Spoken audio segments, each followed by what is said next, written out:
Hey guys, tonight we begin with one of medieval history's least holy women. A nun so scandalous that even the confessional booth might have needed holy water after she was done talking. So before you get comfortable, take a moment to like the video and subscribe, but only if you genuinely enjoy what I do here. And let me know in the comments where you're tuning in from and what time it is for you. It's always fascinating to see who's joining us from around the world. Now, dim the lights.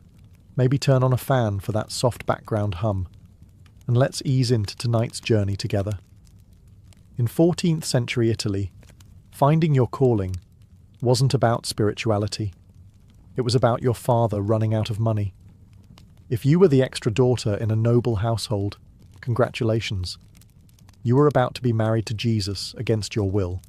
No dowry, no suitors, no problem. The convent was the medieval version of "we sent her to live on a farm upstate." That's how Lucia of Montferrat entered holy life, kicking, screaming, and probably muttering creative insults about everyone involved. She wasn't pious, humble, or quiet, three qualities that basically defined nuns. What she was: clever, sarcastic, and painfully aware that her family had traded her freedom for eternal boredom. She was 17, too smart for her own good, and not the kind of woman who could stare at a crucifix all day without making a comment about the decor. Her new home, the convent of St. Margaret, was a chilly stone rectangle filled with drafts, discipline, and despair. The rules were simple: pray, fast, and pretend to like it. Talking was discouraged, joy was suspicious, and laughter was borderline heresy. It was the perfect environment for someone with a strong personality and no filter. Lucia made a first impression that historians might kindly describe as catastrophic. On her first day, she asked if the abbess's sermon came in a shorter version. On her second, she fell asleep during morning prayers, standing up. When confronted about her lack of reverence, she replied, "If God wanted me awake at this hour, he'd make dawn later." That earned her her first punishment, and her unofficial title, Sister Problem, while the other nuns spent their days weaving and repenting. Lucia spent hers studying the sisters' weak points. She learned who snuck extra bread, who secretly hated the abbess, and who would trade gossip for honey. Within a month she had more information than the local bishop and twice the attitude. Lucia's letters home, none of which survived because the abbess probably burned them, reportedly complained about the general lack of decent wine, humour, and humanity. She wasn't wrong. And so, in a world where silence was sacred and obedience divine, one teenager decided she'd rather make history by being terrible at both. It wouldn't take long before Sister Lucia stopped being a nun and started becoming a legend. Life inside a medieval convent was a spiritual marathon with no finish line, just more incense, more Latin, and more guilt. Days began at 4 a.m, when the bells rang loud enough to wake the dead, which was ironic since most of the sisters already looked halfway there.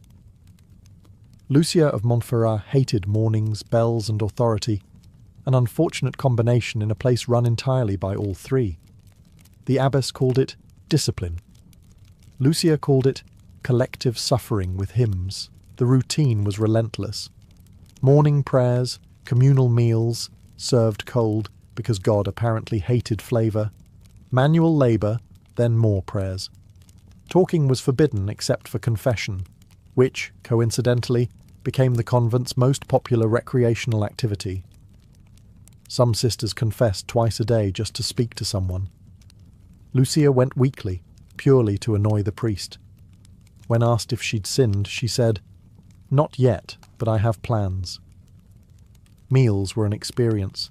The food was designed to remind you of poverty and sadness.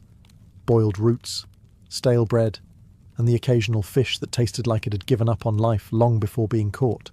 Lucia once tried to spice her gruel with crushed herbs from the garden and was accused of worldly culinary pride.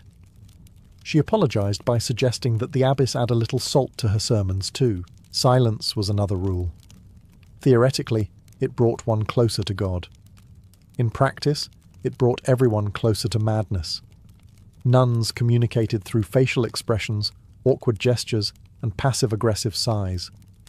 Lucia, however, believed silence was just laziness with extra steps. She hummed, she tapped, she whispered Latin puns. The other sisters prayed for her soul, loudly enough that the irony was lost on no one. Recreation time meant sewing, reading scripture, or weeping softly into your sleeves. Lucia turned embroidery into rebellion, stitching tiny sarcastic messages into altar cloths. Blessed are the bored, and God give me patience but not now. To outsiders, the convent looked peaceful, a haven of holiness tucked away from sin. Inside, it was a slow, pious meltdown where faith met cabin fever. And in that melting pot of boredom, hunger, and repressed emotion, Sister Lucia began planning her next great act of defiance. She'd tried obedience, she'd tried sarcasm, and now it was time to try something riskier, something fun. Every rebellion starts small. Some begin with a whisper, others with a spark. Lucia of Montferrat's began with wine, which, in fairness, has launched most bad ideas in history. The convent of St. Margaret had a small cellar used for sacramental wine, a liquid reserved strictly for communion and absolutely nothing else. Lucia saw this as a tragic waste of potential. One night, while the others were busy praying for humility, she and two equally unholy conspirators crept down to the cellar with candles, mugs, and zero fear of God. What began as quality control turned into the first unofficial feast of St. Hangover. The next morning, morning prayers sounded more like a funeral for good decisions.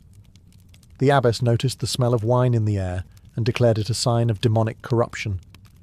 Lucia said it was probably just the spirit moving through us. Technically correct, just not the right spirit. It might have ended there, but Lucia had discovered something powerful. Laughter. Not polite giggling behind veils, but full-blown, uncontrollable laughter. In a world where joy was practically contraband, this was revolutionary. Soon she had the younger nuns sneaking extra bread, swapping jokes during psalms, and questioning whether God really wanted them to be miserable. The abbess, naturally, blamed Satan. Her punishments were creative. Lucia was ordered to copy scripture for a month straight. She filled the margins with doodles of sleepy saints and sarcastic commentary, and lo, the Lord said, "Try harder next time." When caught, she claimed divine inspiration. The abbess was not amused. Word of Lucia's misbehaviour began spreading beyond the convent walls. Priests whispered about the girl who mocked the holy tongue. Merchants snickered about that wine-loving sister, and visiting monks suddenly found more reasons to drop by for confession. The convent of St. Margaret, once a model of piety, had become local entertainment. By the end of the year, the abbess had written 3 separate letters to the bishop begging for divine assistance, or at least a transfer. Lucia, meanwhile, had just discovered how to ferment grapes faster. The church saw the first signs of trouble. Lucia saw her first taste of freedom, sweet, forbidden, and served in a chalice. If there was one thing the church feared more than heresy, it was a nun with charisma. And Sister Lucia of Montferrat had enough of it to qualify as a public menace. It began innocently, or at least as innocently as a woman banned from smiling could manage. A visiting priest praised her reading of the Psalms. Lucia, with the kind of confidence that could only come from mild intoxication and lifelong boredom, replied, "Father, I've had plenty of practice speaking to men who don't listen." The sisters gasped so loudly it could have passed for a second choir. From there, the situation devolved beautifully. Priests came to hear confessions and left looking spiritually confused. One reportedly described Lucia as a distraction to the purity of thought. Another confessed later that he wasn't sure if he'd been saving her soul or auditioning for eternal damnation. Her flirtations weren't subtle. When new monks visited with donations, Lucia handled the negotiations, smiling, thanking them for their generosity, and sometimes complimenting their divinely sculpted hands. This was a woman who could turn a conversation about relics into something that required confession afterward. The abbess tried to intervene. Lucia responded by bowing dramatically and saying, "Forgive me, Mother. I was merely spreading the warmth of Christ's love. The abbess ordered more fasting. Lucia took it as an invitation to host a midnight feast, and so the whispers began. Rumours drifted through the village that the nuns of St. Margaret were too joyful, that men entered the convent far too often, and that the chapel smelled faintly of wine and perfume. In an age when the church was cracking down on heresy, laughter and lipstick were practically the same sin. Lucia didn't help her case by writing a hymn dedicated to heavenly desires, which suspiciously sounded like a love poem. When asked to explain it, she claimed divine revelation, that she was exploring the intimacy between the soul and God. The abbess muttered something about blasphemy with rhyme. By this point, Lucia wasn't just breaking rules. She was bending theology. And worse, she was enjoying it. The convent, once a monument of silence and restraint, now buzzed with gossip and barely suppressed giggles. Heaven had competition, and it was coming from inside the cloister. If medieval sin had a sound, it would have been laughter coming from the convent of St. Margaret after midnight.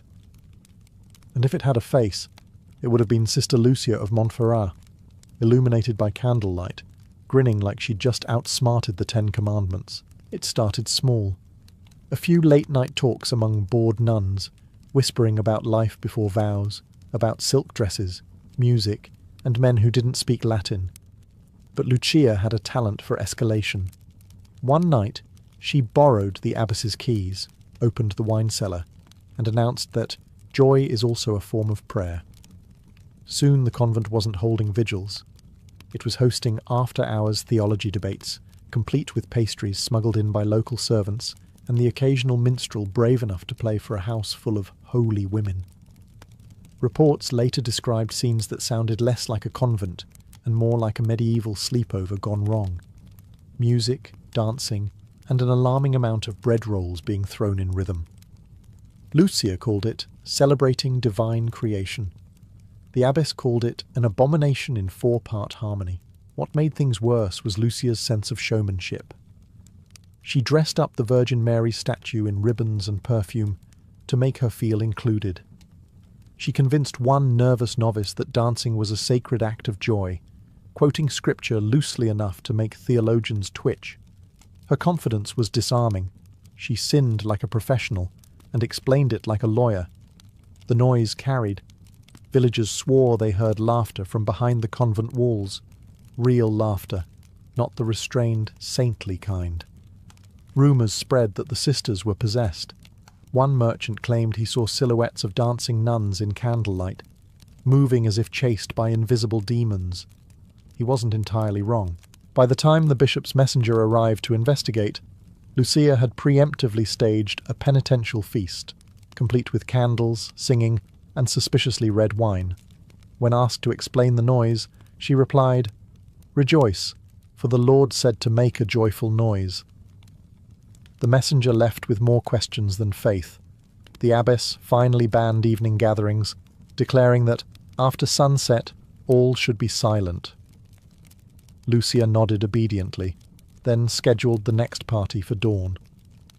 The convent's reputation was collapsing faster than its wine supply. And somewhere between the prayers and the pastries, Sister Lucia had accidentally founded the medieval version of nightlife. It started with whispers, the kind of whispers that make even the stone walls of a convent lean in. A nun was showing.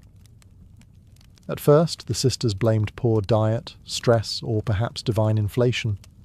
But after the second one began mysteriously gaining weight, silence turned into scandal. Pregnancy inside a convent was like spotting smoke in a fireworks factory. Everyone knew things were about to explode. The abbess fainted. The confessor turned pale. Sister Lucia of Montferrat simply crossed her arms, looked at the chaos she had undoubtedly inspired, and said, "Well, miracles do happen." The investigations began immediately. The church loved nothing more than a scandal they could pretend to be shocked about. Priests were questioned, servants interrogated, and midwives summoned under the pretense of medical curiosity.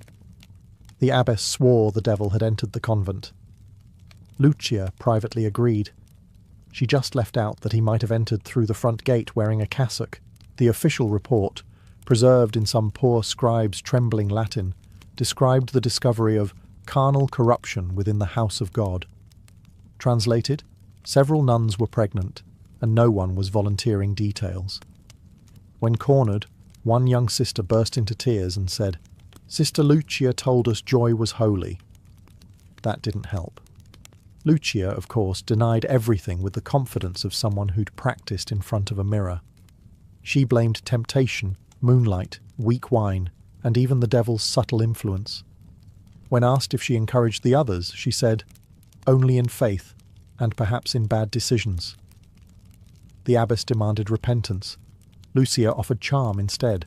She confessed vaguely, quoted the Song of Solomon, and smiled through every accusation. The priests left her interrogation convinced they'd been spiritually mugged. By now, the convent's reputation had collapsed entirely. Locals whispered that St. Margaret's had become a house of unholy maternity. Merchants joked that it was easier to get wine from the sisters than a prayer. One chronicler even wrote that, "Within those walls, vows are as weak as watered mead." It was no longer a secret. It was a spectacle. The bishop couldn't ignore it. Rome was taking notes, and the abbess was on the verge of spontaneous combustion. Lucia, meanwhile, simply shrugged and said, "If sin spreads this quickly, perhaps joy is contagious." And for once, she wasn't entirely wrong. When the bishop finally came to St. Margaret's convent, it wasn't for a friendly visit or a sermon. It was a full-blown spiritual intervention, the medieval equivalent of corporate sending in head office after too many incidents. Bishop Aldobrandini was a serious man. He had a booming voice, an impressive hat, and the moral flexibility of a marble statue. He'd been warned that the convent was spiritually compromised. He imagined pride, gossip, maybe even sloppy hymn singing. What he found was significantly worse. He arrived at dawn, expecting to catch the sisters in early prayer. Instead, he found Lucia of Montferrat leading what could only be described as a brunch with hymns. There were pastries, laughter, and wine disguised in chalices. One nun was playing a lute, another was asleep, mid-bite. The bishop nearly dropped his staff.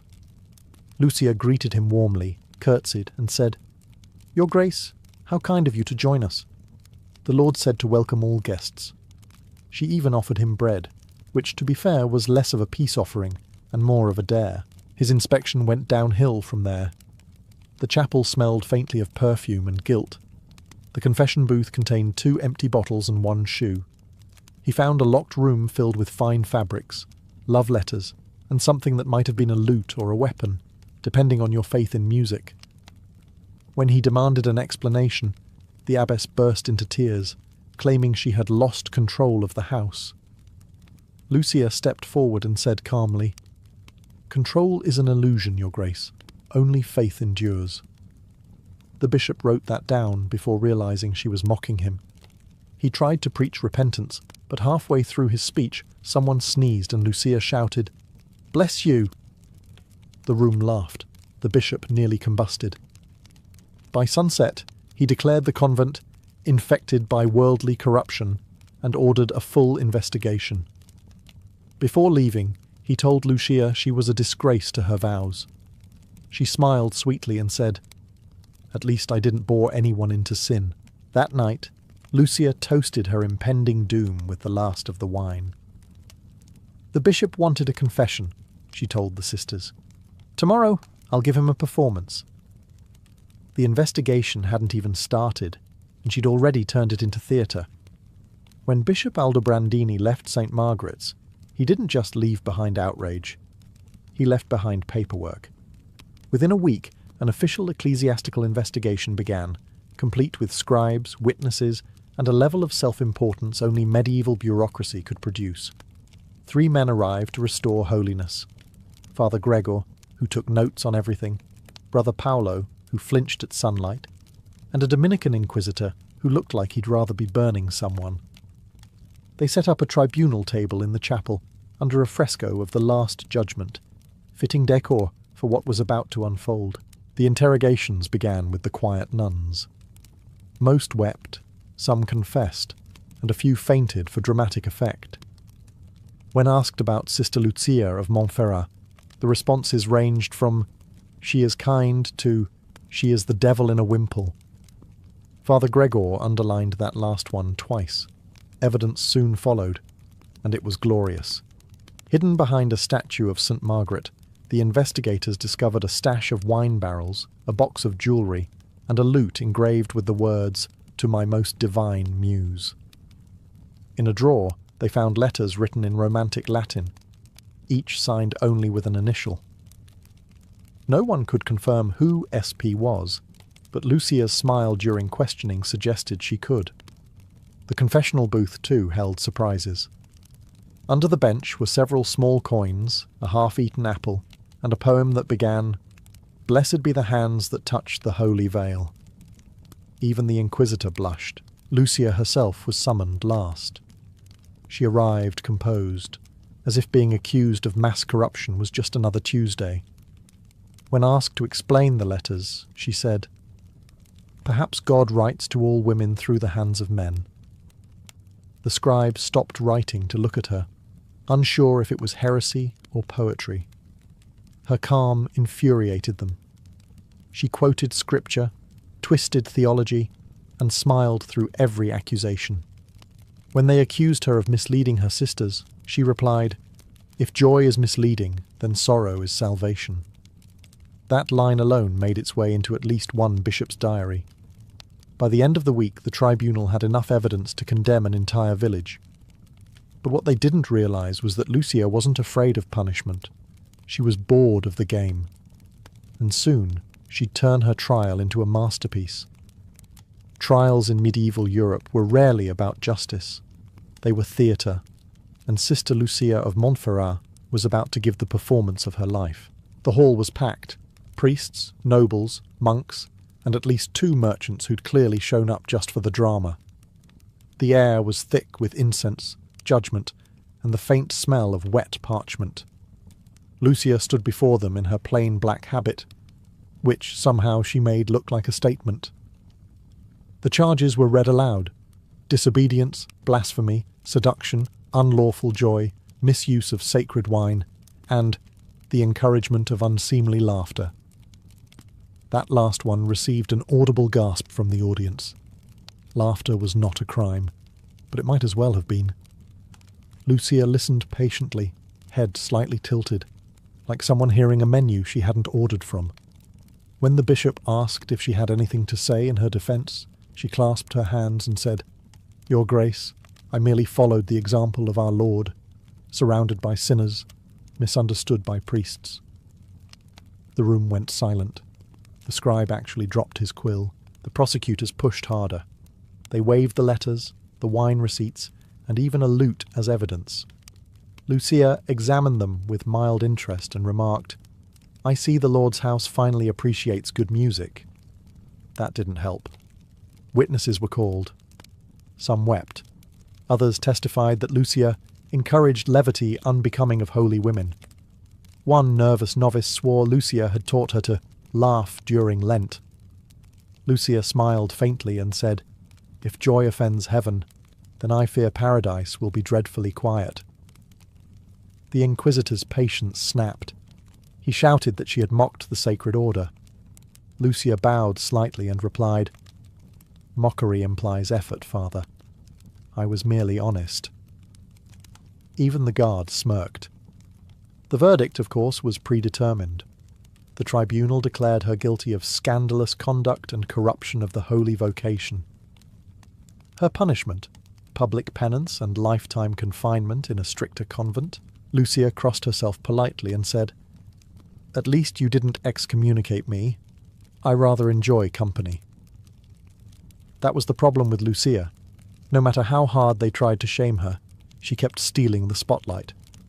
When the trial ended, the clergy left with their dignity dented, the audience whispered with awe, and Sister Lucia, history's worst nun, left smiling. When the church handed down judgment, it didn't just punish the body, it tried to crush the personality. which in Lucia of Montferrat's case was practically a declaration of war.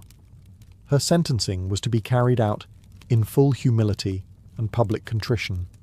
Translation: humiliation, starvation, and a new address somewhere the church could pretend she didn't exist. The punishment began with the procession of penance. Lucia was stripped of her finer habit, given a rough wool sack, and paraded through the streets barefoot, holding a candle that dripped faster than she walked. The crowd gathered, peasants gawking, merchants whispering, and one woman reportedly shouting, "At least she made the church interesting again." The priests chanted psalms while Lucia muttered her own commentary under her breath. "Blessed are the meek," they said. "Temporarily," she replied. Someone coughed to hide a laugh. At the steps of the cathedral, she was forced to kneel and beg forgiveness for corrupting others. Lucia knelt, but instead of weeping, she looked up and said, "If joy is sin, then forgive me for spreading it." The bishop, who by now regretted ever hearing her name, simply waved for the guards. Her final destination was a convent fortress outside Siena, colder, stricter, and built specifically to contain women who thought too much. She was to live in silence, fasting twice a week, and speak only to confess her sins. The irony was exquisite. They sent the most talkative woman in Christendom to the quietest place on earth. Upon arrival, Lucia looked around at the grey walls and muttered, "At least the architecture suits the mood."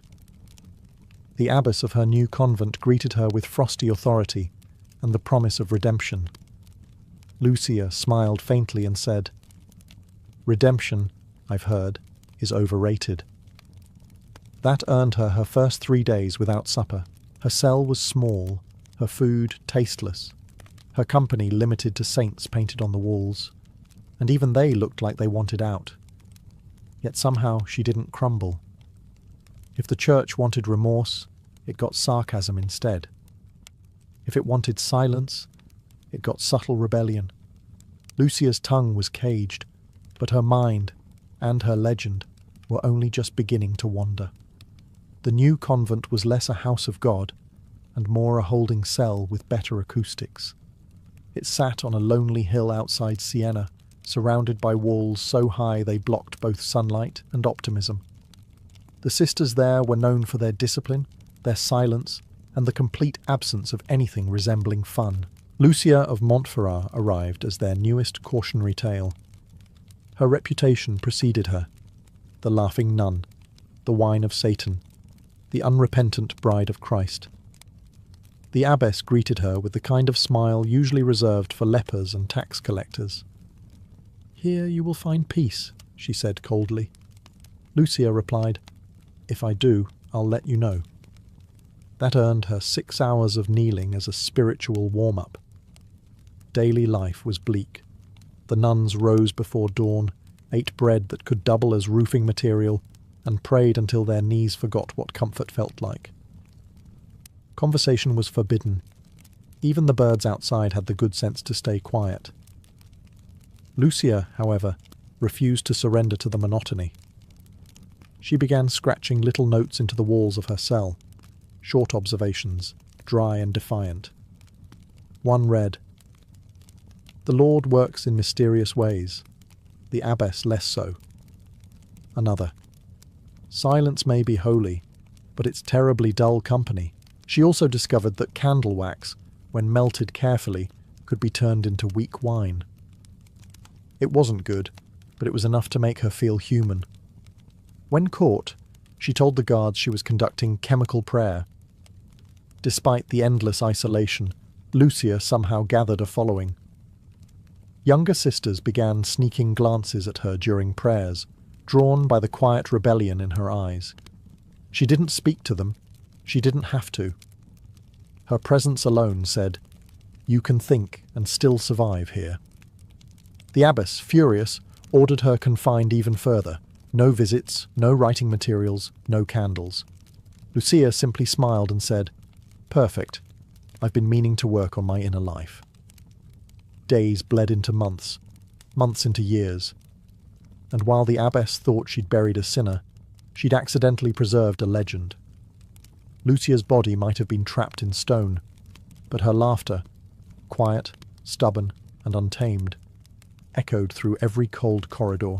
By the time Lucia of Montferrat reached her final years, she had achieved the impossible. She'd made repentance look entertaining. She was thinner now, paler, but her wit had survived starvation better than most saints survived martyrdom. Every rule the abbess enforced became another game to bend, another joke to carve out of misery. When she was forbidden to speak, she learned to communicate through raised eyebrows. When banned from candles, she learned to pray by moonlight. When told to meditate on death, she said, "At least it's something new." The other nuns began to fear and admire her in equal measure. Lucia had turned silence into rebellion, a quiet protest that made obedience look foolish. Even her punishments had lost their sting. When ordered to fast for her insolence, she nodded solemnly and said, "Finally, a diet I didn't invent." Yet the years took their toll. Her body weakened, and her once defiant energy dimmed, but her spirit remained annoyingly intact. The abbess once found her softly humming a love song during evening prayers. When scolded, Lucia smiled and said, "If the Lord didn't want joy in his house, he should have built quieter walls." Rumours began to circulate, as they always do when institutions can't control the narrative. Some said she'd gone mad. Others swore she received visions, that angels came to her cell and left laughing. A priest who visited her near the end described her as a woman of alarming clarity, too aware for her own salvation. When death finally came, it wasn't dramatic. She didn't wail or repent or recite psalms.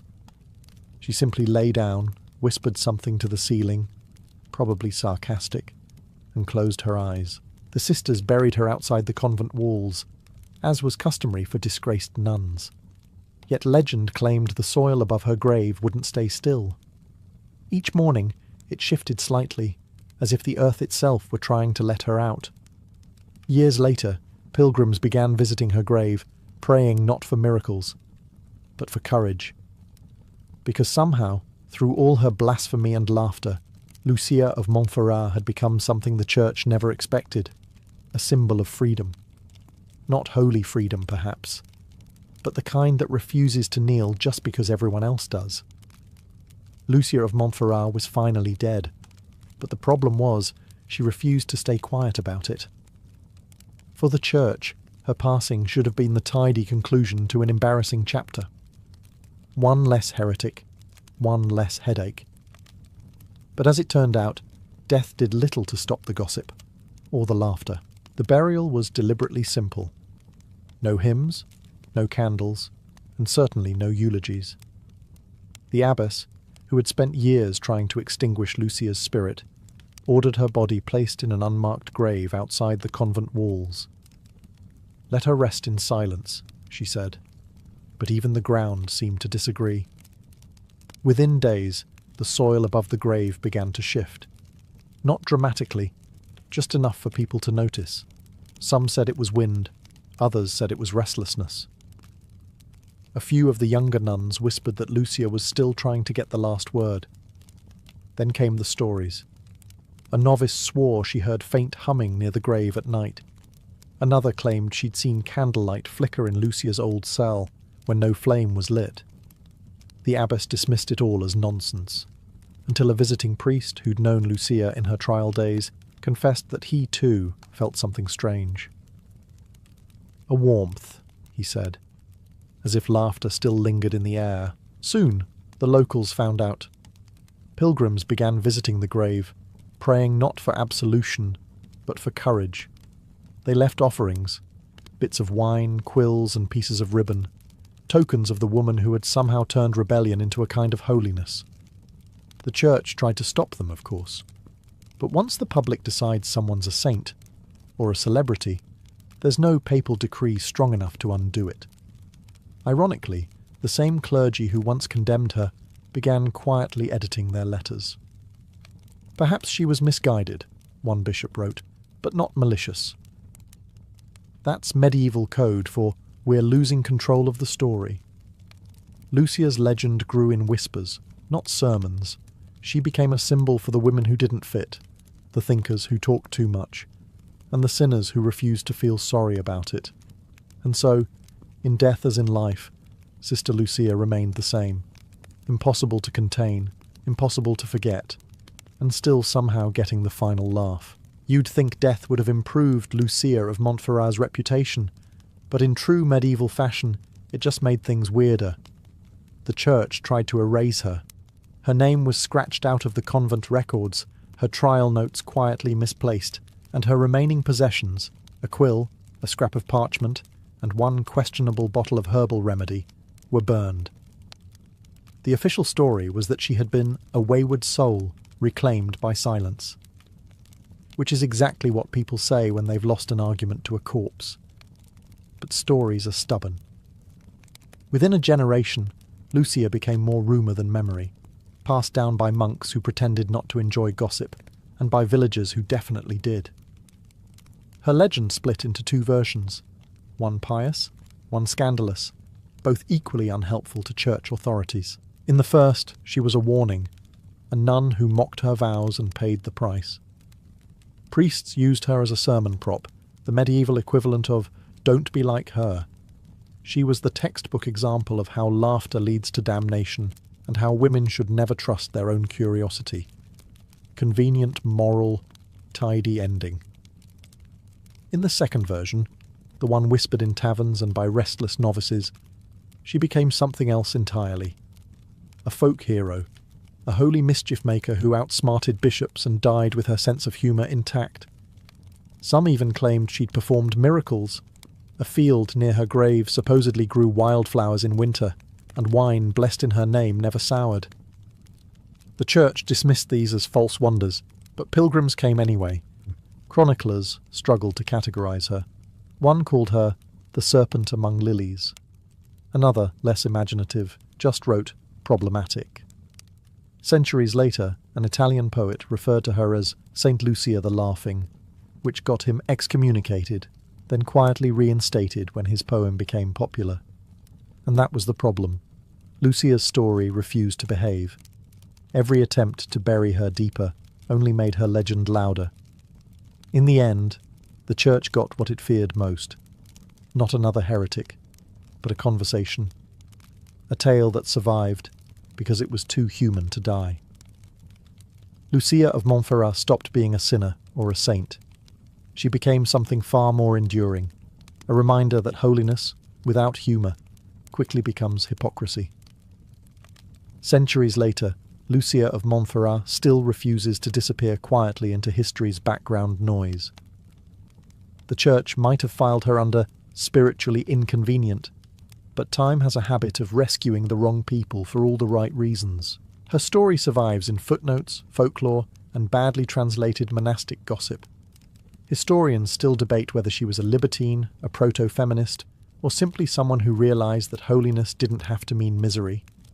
In truth, she was probably all three, a woman born in the wrong century, armed with too much intelligence and far too little patience. To the church, Lucia was a failure. She disobeyed, she laughed, she made faith look human. To modern eyes, that makes her something close to heroic.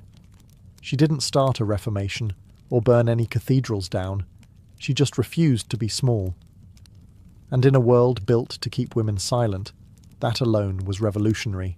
Ironically, her punishment ensured her immortality.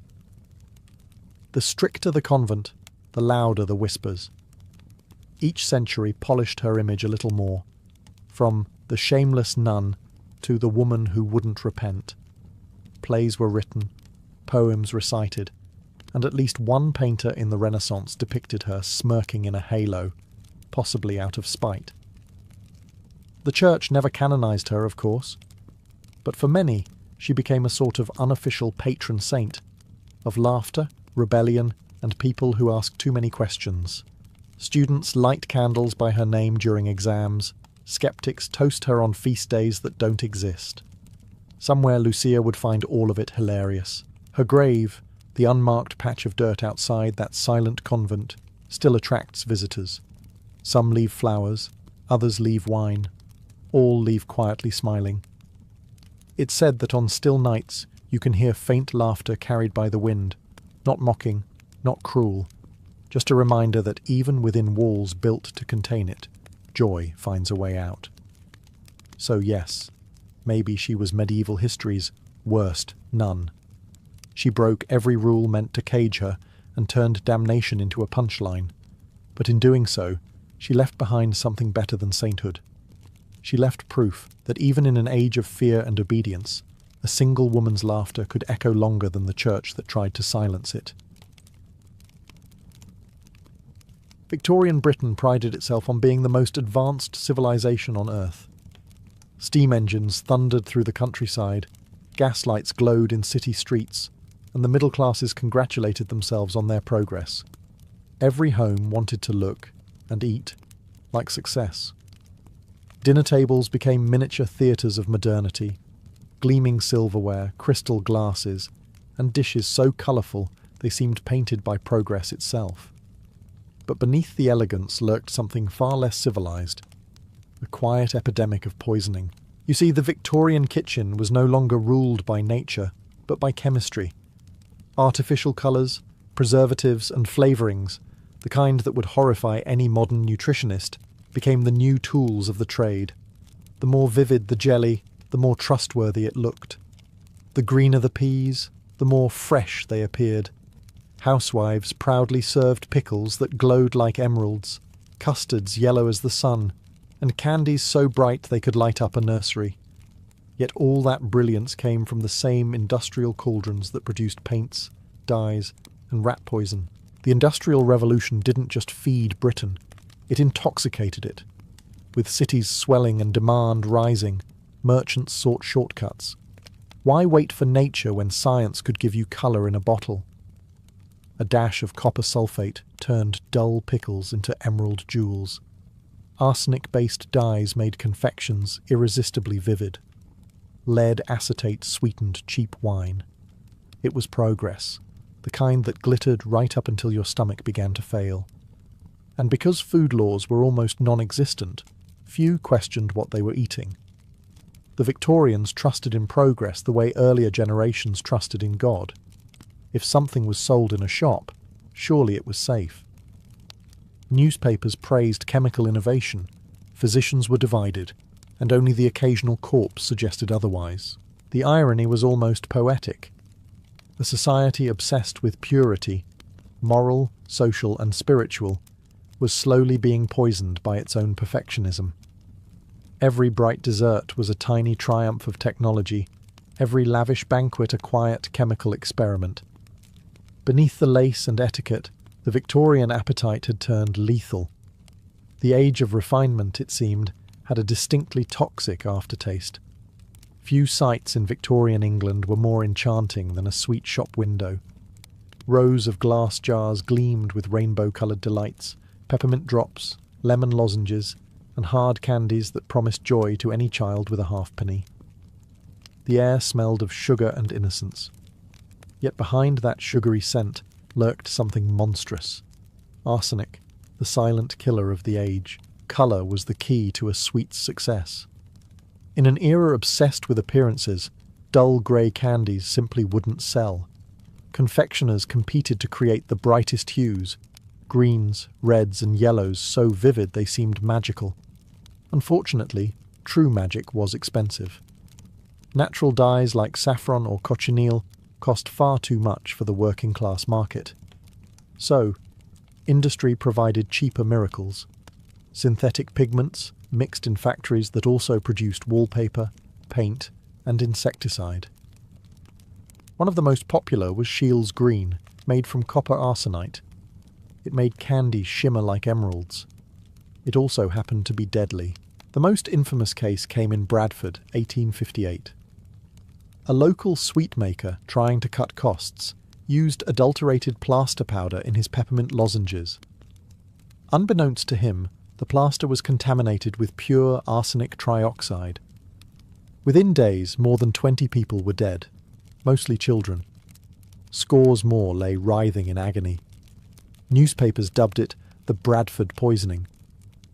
Doctors were horrified, yet no law had technically been broken. The sweets had been sold legally by a reputable tradesman to trusting customers who believed the phrase sugar and spice still meant safety. And this wasn't an isolated tragedy. Across Britain, reports surfaced of stomach cramps, vomiting, blindness, and mysterious deaths linked to colourful confections. Still, candy makers defended themselves, insisting they were victims too, that no one knew arsenic could kill in such small doses. A convenient ignorance. In the end, the true horror wasn't just in the poison, it was in the complacency. Parents bought treats for their children with pride, shopkeepers sold them with smiles, and chemists quietly counted their profits. It would take decades of public outrage before regulations even began to appear. By then, countless Victorians had learned the bitter truth. The brighter the candy, the deadlier the secret it held. To the Victorian palate, wine was more than a drink. It was refinement in liquid form. A glass of port after dinner signalled taste, class, and sophistication. Yet even in the finest parlours of London, those ruby tones concealed a dangerous secret. Behind every toast to progress was a quiet sip of poison. The culprit was lead, that ancient companion of civilization and one of its deadliest. The Romans had once sweetened wine with it, calling it sapa or de frutum. The Victorians, in their boundless confidence, repeated the same mistake. Lead acetate, known poetically as sugar of lead, was used to mask the sourness of cheap or spoiled wine. A few grams made the harshest vinegar taste like imported sherry. Merchants found it irresistible, and buyers, none the wiser, drank with pleasure. But lead is not a patient poison. It seeps into the body quietly, gathering in the bones, attacking the nervous system, and turning pleasure into paralysis. Chronic sufferers developed the blue line on their gums, a telltale mark of slow poisoning. Their hands trembled, their vision blurred, their tempers flared for no reason. Some even went mad. Yet, in a cruel twist of irony, the pallor and frailty caused by lead poisoning were considered marks of beauty, especially among women. The sickly complexion of the fashionable elite was literally manufactured by their own dinner parties. Worse still, the contamination wasn't limited to wine. Pewter mugs, lead pipes, and ceramic glazes all added their share of toxins. The more refined the household, the higher the risk, because luxury meant polish, and polish came from chemistry. Even doctors prescribed lead-based tonics for anemia and female weakness, unknowingly worsening the very symptoms they sought to cure. Still, denial persisted. When cases of paralysis and blindness appeared among England's wine drinkers, the press whispered about bad batches or import errors. No one wanted to admit the truth. Industrial greed had corrupted even the communion cup. By the end of the century, as the first food safety laws emerged, the Victorians began to sober up, not from alcohol, but from their own arrogance. They had raised their glasses to progress, and progress had quietly poisoned them.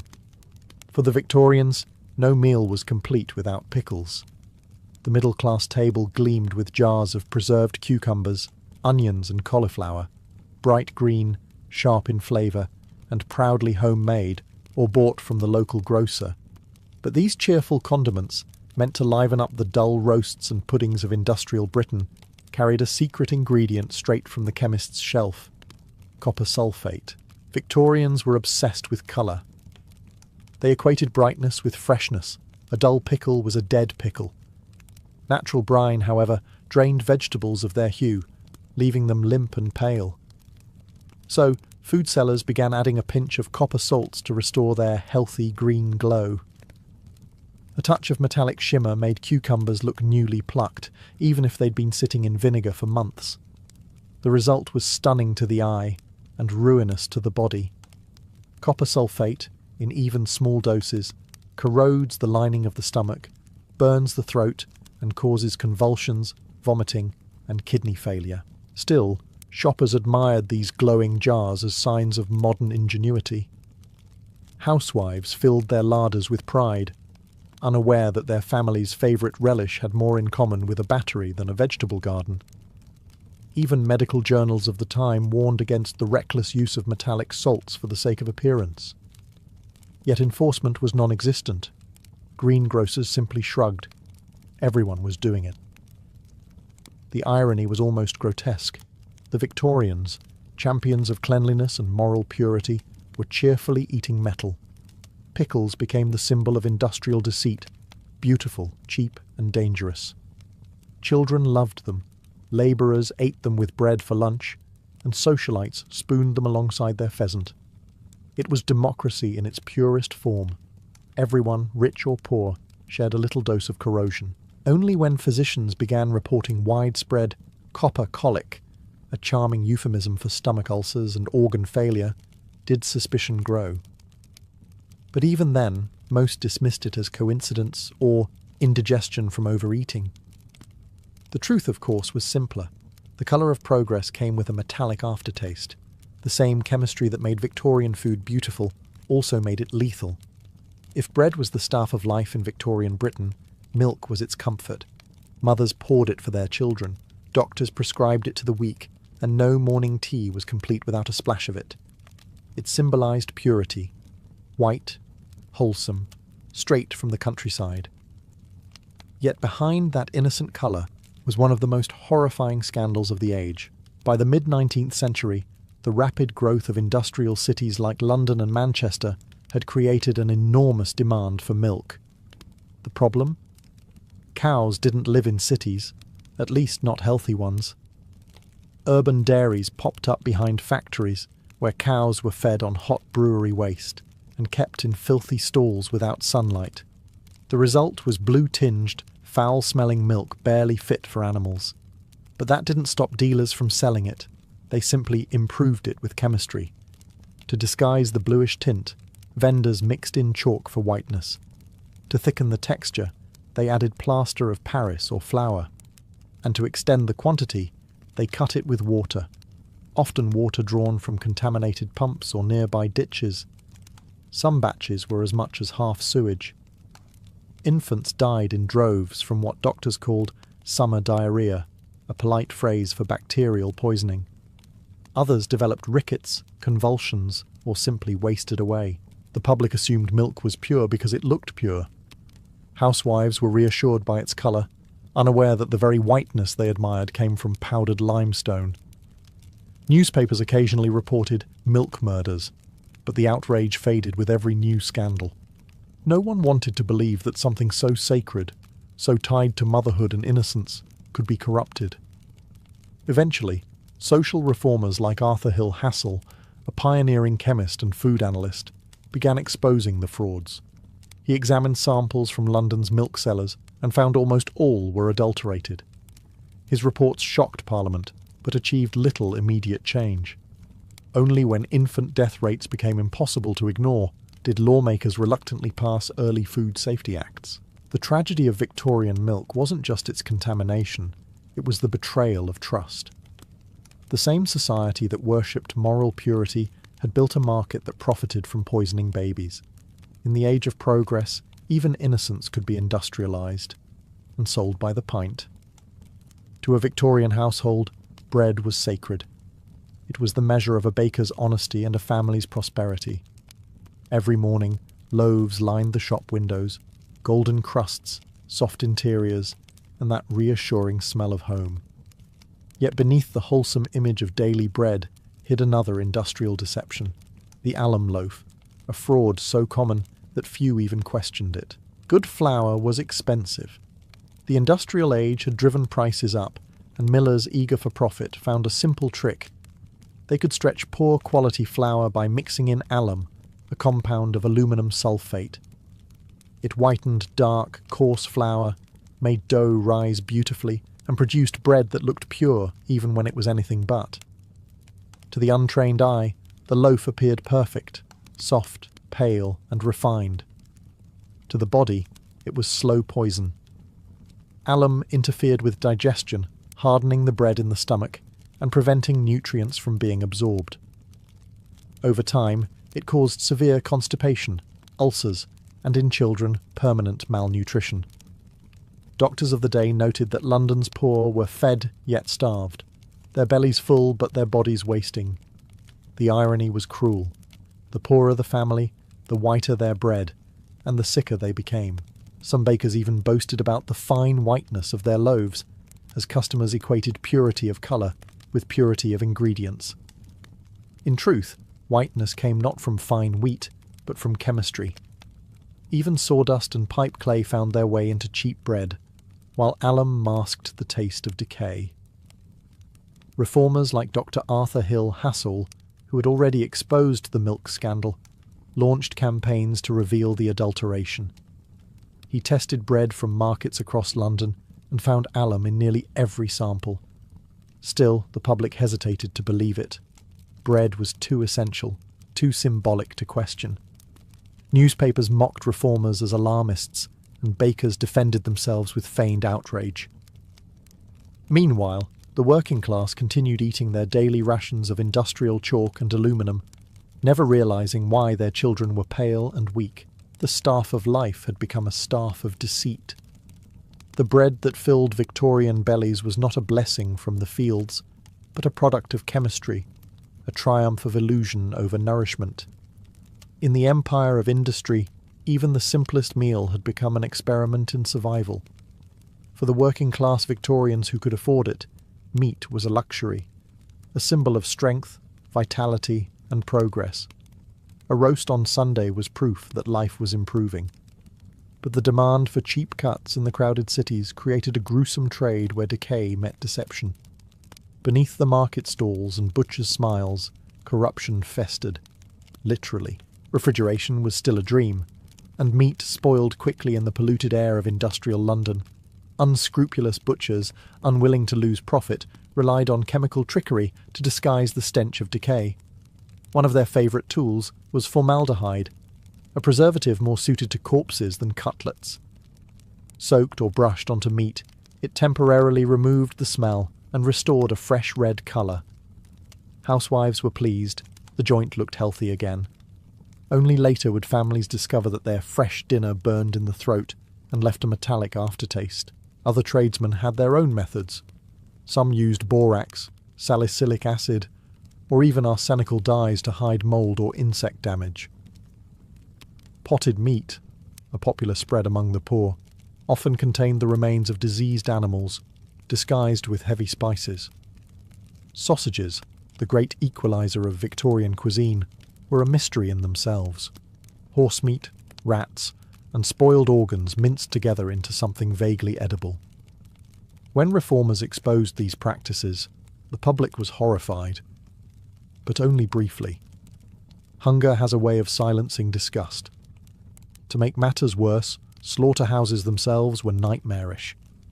Many operated behind taverns or in narrow alleys, with blood running into the gutters and flies thick as smoke. The stench was so overwhelming that even nearby residents fell ill. Yet the meat was still sold, washed, polished, and paraded as prime beef. Doctors began noticing strange outbreaks, food poisoning, stomach ulcers, and what they delicately called gastric collapse. In reality, the Victorian dinner table had become a slow-motion autopsy. By the 1880s, social campaigners demanded inspections and standards, but the meat trade resisted fiercely. After all, deception was profitable, and ignorance was abundant. The Victorians believed they were eating the bounty of empire. Beef from Britain, mutton from Australia, pork from the colonies. But in truth, much of it was already half rotten by the time it reached their plates. Industrial progress had given them meat for all, and quietly fed them death by the slice. No beverage defined the Victorian soul quite like tea. It was civilization in a cup, the daily ritual of empire, linking British parlours to Indian plantations and Chinese ports. Every class drank it, dukes in silver teapots, labourers from chipped mugs. But behind the genteel ceremony of afternoon tea lay one of the dirtiest trades in the empire, steeped not in tradition, but in toxins. Tea was big business. Imports flooded into London's docks by the ton, and merchants quickly learned that blending and bulking could double their profits. Genuine tea leaves were often scarce or expensive, so traders improved them with whatever they could find. Dried sloe leaves, elder leaves, even bits of thorn bushes. Once dried, these impostors were dyed dark green or black using Prussian blue, indigo, graphite dust, and copper salts to mimic the glossy sheen of high-quality leaves. To restore the aroma, sellers sprinkled the mix with chemicals, or even recycled used tea from hotels and tea rooms. It was a grotesque act of thrift masquerading as refinement. When steeped, these concoctions released more than flavour. The dyes leached into the water, turning it an unnatural hue and quietly dosing drinkers with heavy metals. Doctors noted widespread cases of tea poisoning, marked by nausea, headaches, and fainting. The poor, who bought their tea loose from barrels in backstreet shops, were the most affected. They thought they were buying a taste of empire. Instead, they were sipping the runoff of industry. Even sugar, that inseparable companion to tea, carried its own peril. It was often cut with plaster dust or sand to increase weight, and whitened with animal bone ash. Every spoonful stirred into a cup was a small act of chemical courage, yet the ritual endured. Afternoon tea became an anchor of Victorian identity, a moment of calm in the industrial storm. No one wanted to believe that such a comforting tradition could be dangerous. Reformers published warnings, but the advertisements won. Pure, fragrant, colonial. The public preferred illusion to discomfort. In the end, the Victorians didn't just conquer the world with tea, they poisoned themselves with it. The empire's most beloved export was, in truth, its most bitter brew. By the late Victorian era, the empire's appetite for beauty, profit, and progress had finally turned on itself. The newspapers that once glorified industrial innovation began to publish grim accounts of the poisoned nation. Physicians, chemists, and journalists joined forces to expose what had long been hiding in plain sight, that Britain's booming food industry was slowly killing its people. The public, once dazzled by colour and convenience, was now haunted by the realization that even the simplest meal might be a chemical experiment. The first wave of reformers were often dismissed as eccentrics. Men like Arthur Hill Hassell, who painstakingly examined everyday foods under a microscope, revealed that everything from mustard to chocolate contained sand, starch, or metallic dust. He published his findings in The Lancet, horrifying readers but galvanizing a movement. Public outrage led to the Adulteration of Food and Drink Act of 1860, a timid first step that was barely enforced. Manufacturers simply changed their labels and carried on. Progress, after all, was profitable, but deaths mounted, and so did disgust. When scandals like the Bradford arsenic poisoning or the alum bread investigations reached Parliament, the moral tone shifted. The Victorian faith in industry began to waver, replaced by an uneasy suspicion of the very chemistry that had promised salvation. In 1875, the Sale of Food and Drugs Act finally introduced stricter testing and penalties. Inspectors could now seize samples, analyse them, and prosecute offenders. It wasn't perfect.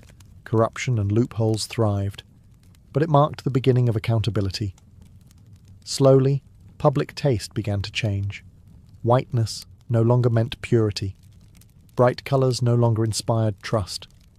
Cookbooks began warning against chemical deceit, and the emerging middle class started demanding transparency. The moral narrative that once celebrated the progress of science began to celebrate cleanliness, honesty, and naturalness. Yet the damage lingered. Generations had been weakened, poisoned, and misled. The industrial miracle that had fed the empire had also taught it a harsh lesson.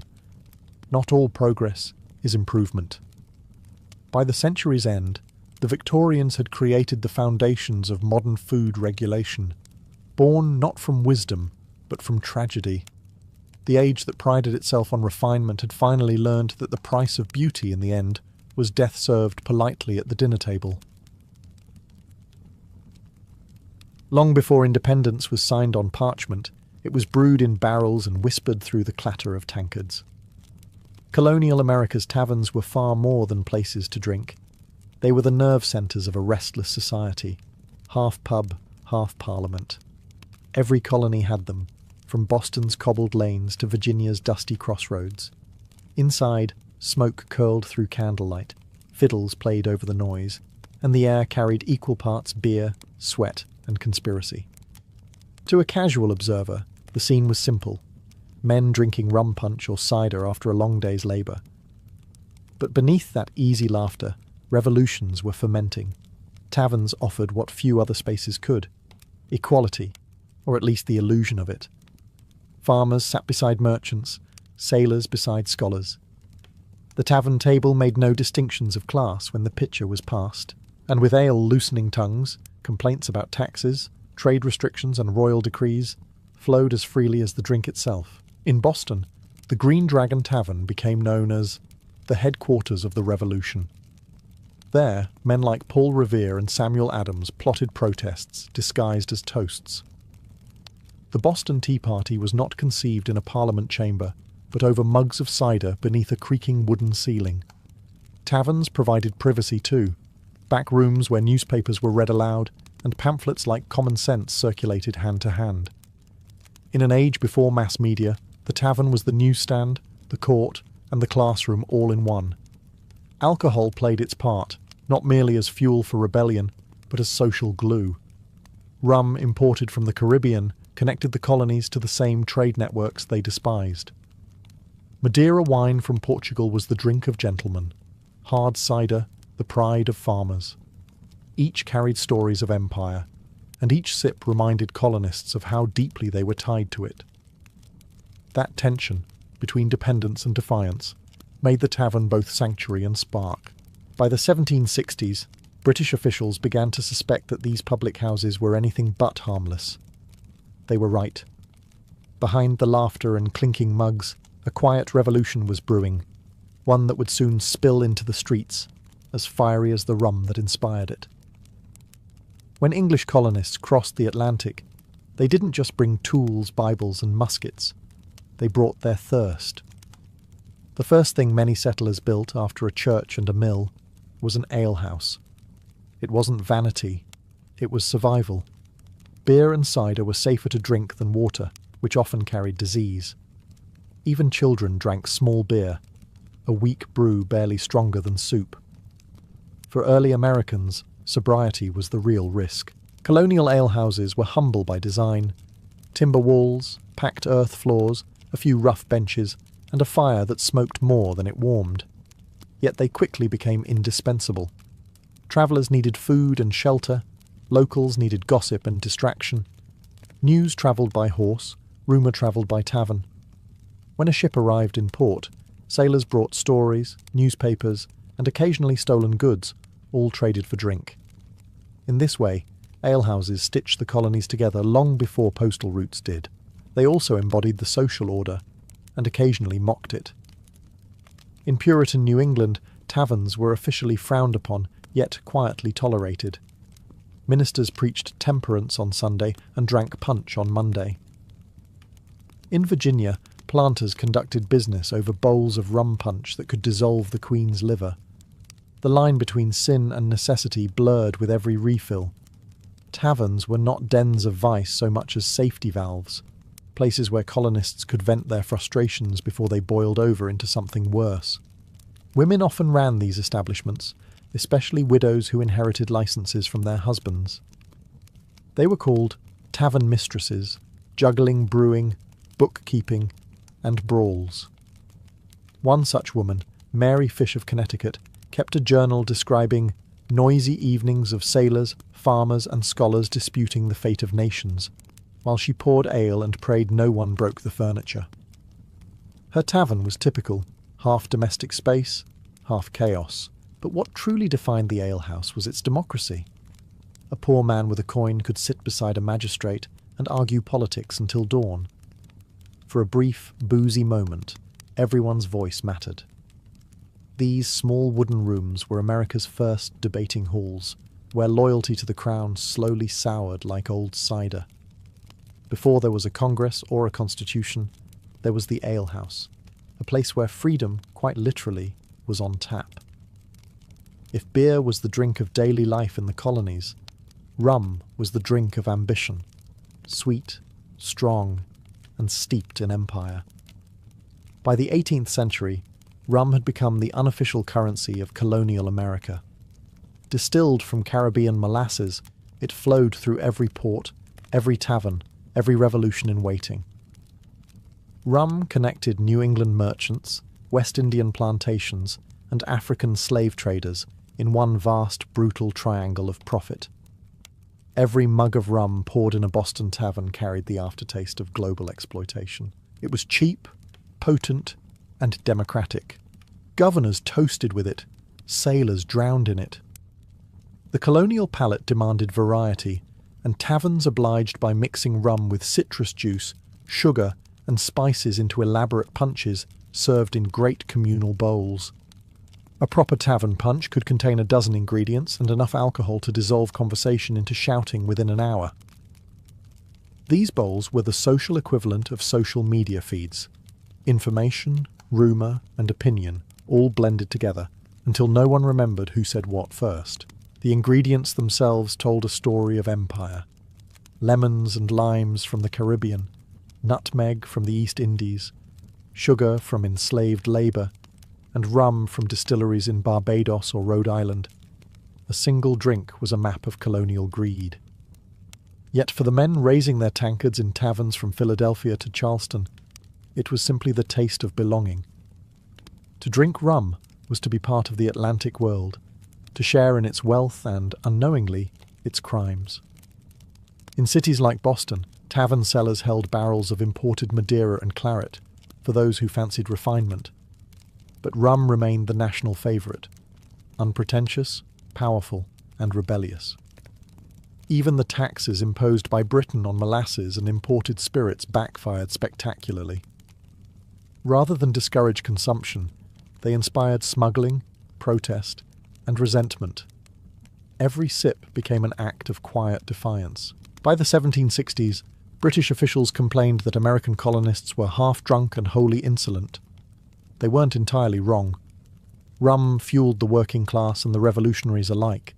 It greased the gears of trade and treason, and by the time independence was declared, rum had already done its work. It had united the colonies, not through speeches, but through hangovers. In the 18th century, the tavern was not just a drinking hole. It was a stage, and every patron played a part.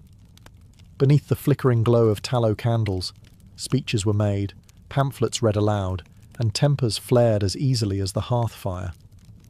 In a world without radios, newspapers, or public halls large enough to host crowds, the tavern became the people's parliament. Here, the colonial appetite for freedom found its first audience. In cities like Boston, New York, and Williamsburg, taverns became unofficial headquarters of politics. Each had its own character, some loyal to the crown, others breeding grounds for rebellion. The Raleigh Tavern in Virginia was famous for its Apollo Room, where the colony's House of Burgesses met in secret after the royal governor dissolved them. At the City Tavern in Philadelphia, delegates of the Continental Congress dined, debated, and occasionally drank enough to forget diplomacy entirely. A cask of Madeira often succeeded where logic failed. Tavern culture blurred the line between civility and sedition. A toast might sound harmless. To liberty. But in a British colony, such words carried the weight of treason. As men drank, ideas became bolder. Arguments about taxes turned into strategies for protest. Gossip became planning. The tavern gave rebellion a public voice without needing a printing press. Even literacy wasn't required. One man could read a pamphlet aloud while the rest roared their approval or jeered at the king's name. Theatricality was part of the charm. Patrons staged mock trials of unpopular officials or mock funerals for British laws, complete with coffin and song. Every performance blurred into politics, and politics into performance. Ordinary men who might never see a courtroom suddenly became actors in history. The drink made them fearless. The crowd made them united. To the authorities, taverns were tinderboxes.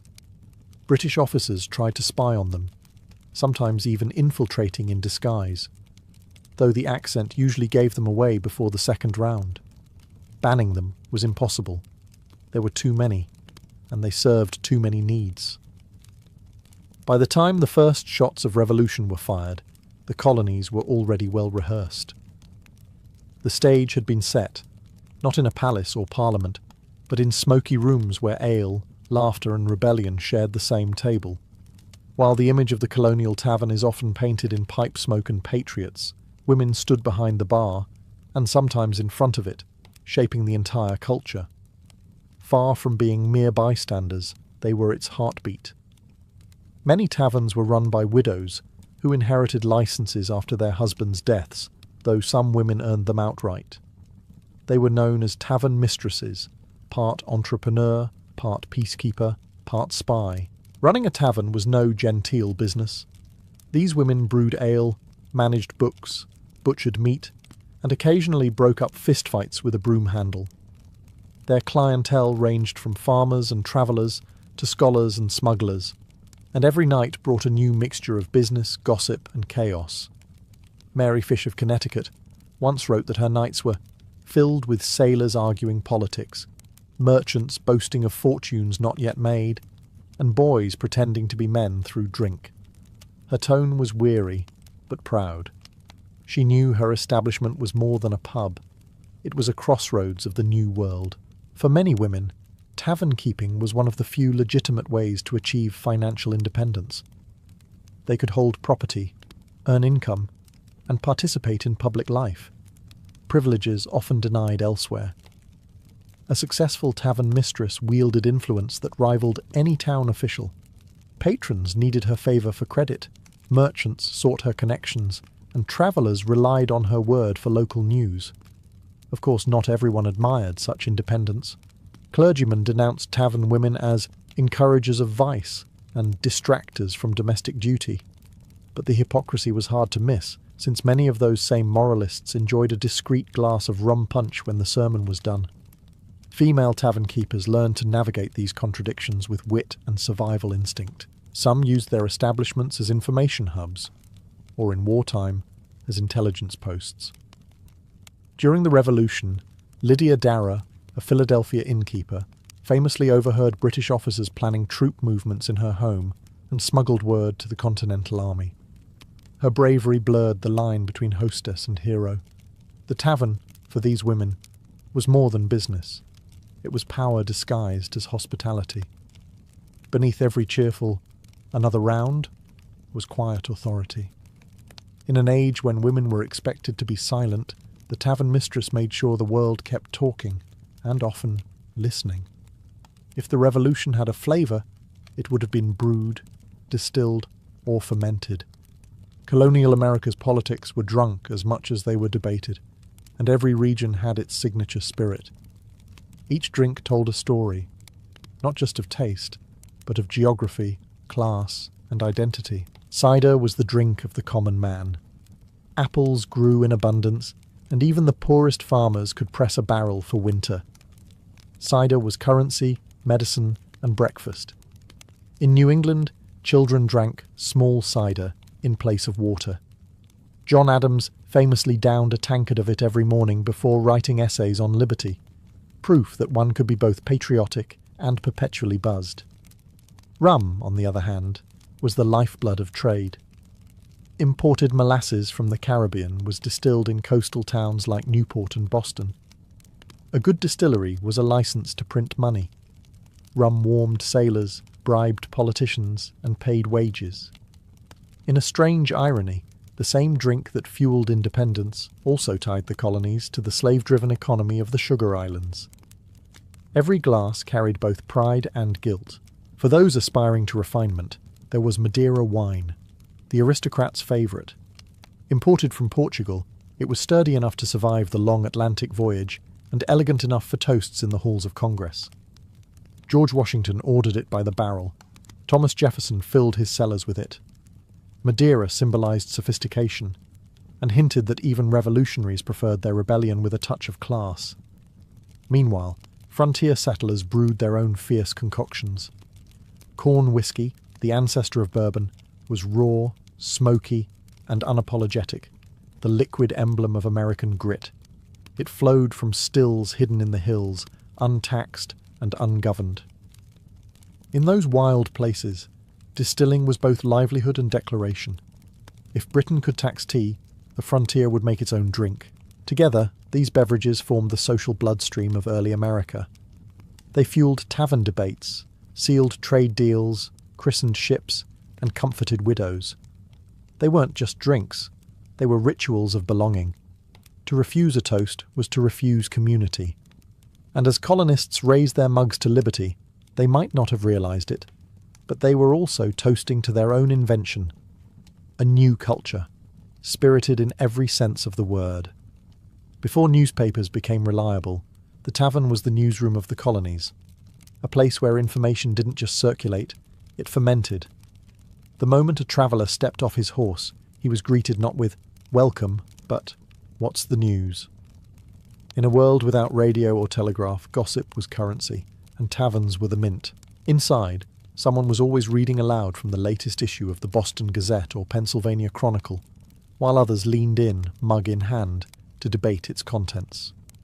The fire crackled, ale sloshed, and arguments flew faster than the ink could dry on the next edition. These readings weren't just entertainment, they were public education. Many patrons couldn't read, but they could listen and repeat. By nightfall, the day's news had travelled through an entire town by word of mouth. Taverns became information crossroads, where sailors brought foreign reports, merchants relayed market prices, and politicians tested public opinion. A clever innkeeper could predict revolutions just by listening. Letters were left at taverns for travellers to carry along the post road, and some establishments even doubled as makeshift post offices. A single building could serve as inn, parliament, printing press, and rumour factory all at once. The political pamphlet, that explosive weapon of the Enlightenment, found its greatest audience not in libraries, but in taverns. Thomas Paine's common sense spread from one ale-stained table to another like wildfire. Men debated its every line until the arguments themselves became acts of rebellion. It's no exaggeration to say that independence was first discussed under the influence of cider and newsprint. But taverns were not neutral. Each had its own allegiance, often advertised through subtle symbols. A signboard, a portrait of the king, or the absence of one. Loyalist taverns catered to officers and merchants, patriot taverns filled with radicals and smugglers. The choice of where to drink became a political statement. By the 1770s, the British government understood that the war of ideas was being fought in these smoky rooms. Attempts to suppress tavern meetings only confirmed their power. Every rumour, every toast, every whispered plot moved faster than any army. The colony's greatest communications network was built not on wires, but on ale, conversation, and courage. For all their camaraderie and conversation, colonial taverns had a darker side. Beneath the laughter, music, and patriotic speeches lurked a culture of excess that sometimes turned freedom into frenzy.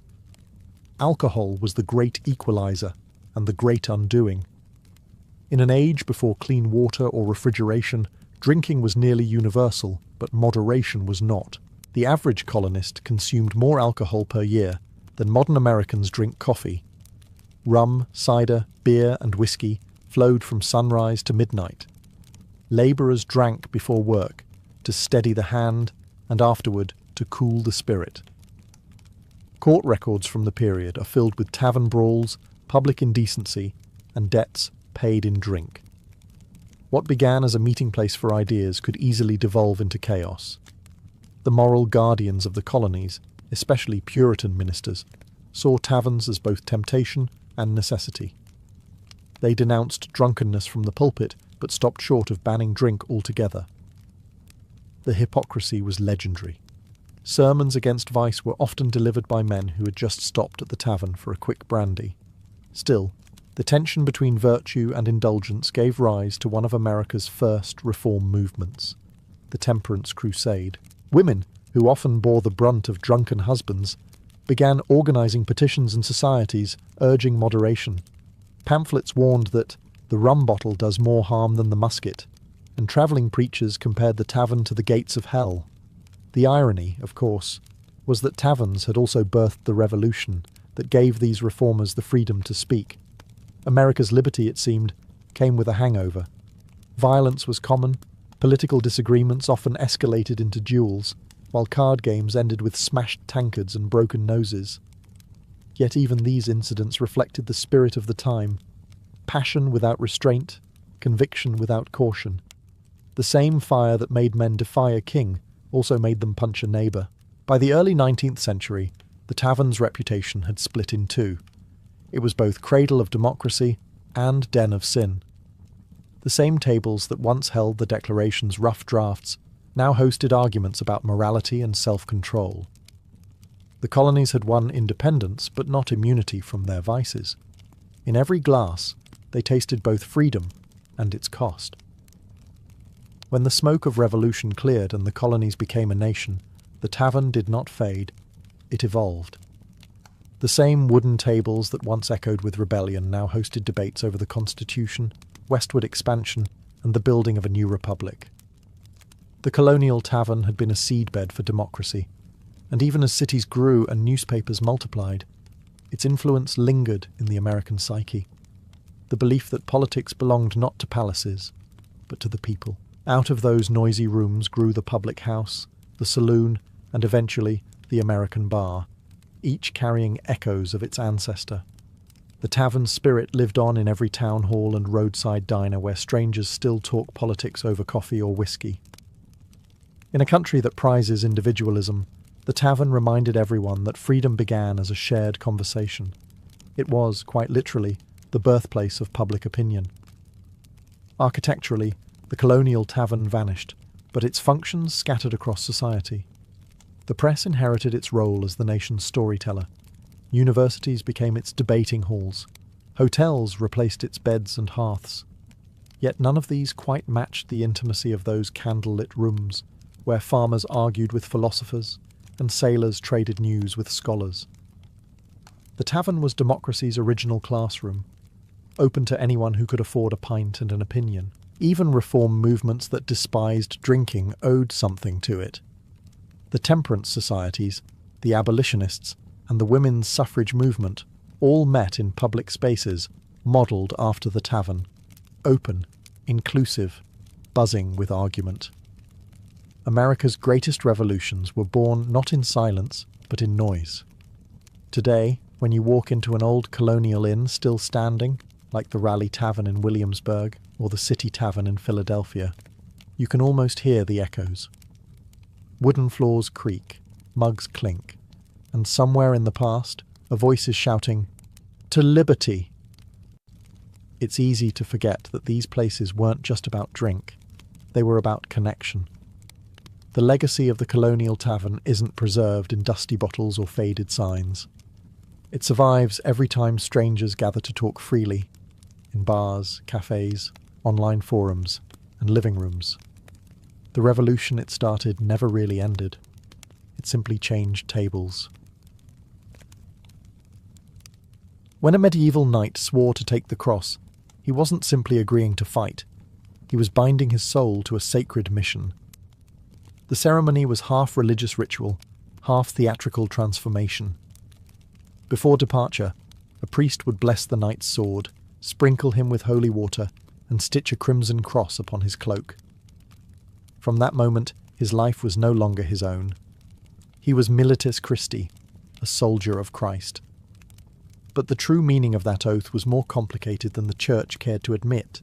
The code of chivalry was supposed to be clear: protect the weak, honour your word, and fight only for just cause. Yet in the chaos of the Crusades, those ideals often blurred. The knight's world was one of contradictions. Piety mixed with pride, sanctity with slaughter. Many took the vow for faith, others for land or reputation. Some were devout pilgrims, others were opportunists wrapped in armour and absolution. To kill in the Holy Land was not sin but service, provided, of course, you killed the right people. Still, the notion of chivalry offered a moral compass, however shaky. A crusader was expected to be both warrior and saint, fierce in battle, yet merciful to the fallen. Chronicles speak of knights pausing mid-fight to grant mercy or share water with an enemy, gestures that seemed miraculous amid the blood. To die in battle for God was the ultimate redemption. To break one's vow was damnation, but temptation was everywhere. The spoils of Jerusalem glittered brighter than virtue. Plunder, ransom, and vengeance often spoke louder than prayer.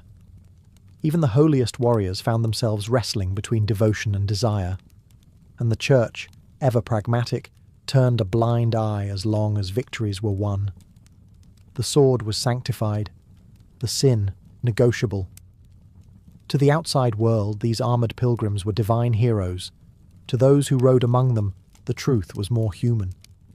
The oath of the cross demanded purity, yet the road to salvation was paved with ambition, greed, and blood. Each knight rode east believing himself a holy servant. But in the deserts of Syria and the streets of Jerusalem, many discovered that the greatest battle wasn't against infidels, but against their own souls. Before a man could wield a sword for Christendom, he had to learn to wield one for survival.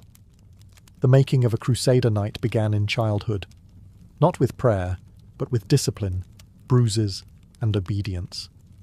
From the age of 7, noble boys were sent from their family homes to serve as pages in another lord's household. They learned to polish armour, tend horses, and serve wine at banquets, all while absorbing the manners of the court. By 14, they became squires, one step closer to the gilded illusion of knighthood. A squire's life was a paradox. He trained daily with blunted weapons, practiced jousting until his ribs ached, and memorised codes of honour that few would live by. His master's behaviour became his education. If that master was pious, the boy learned humility. If cruel, he learned how to disguise cruelty with courtesy. At night, the squire cleaned mail shirts caked with mud and blood, wondering whether the legends of noble knights had ever been true. When the First Crusade called Europe to arms, this system produced a generation perfectly suited to its cause, disciplined, ambitious, and accustomed to hierarchy. They were taught that obedience was virtue and violence, when sanctified was holy. The Church capitalized on this conditioning, recasting the knight's role from vassal to defender of the faith. A warrior who once fought for his lord's manor now fought for God's kingdom. The rhetoric was intoxicating. Sin could be washed away with a single campaign, paradise guaranteed by courage and blood. The ceremony of knighthood, adoubement, was steeped in symbolism.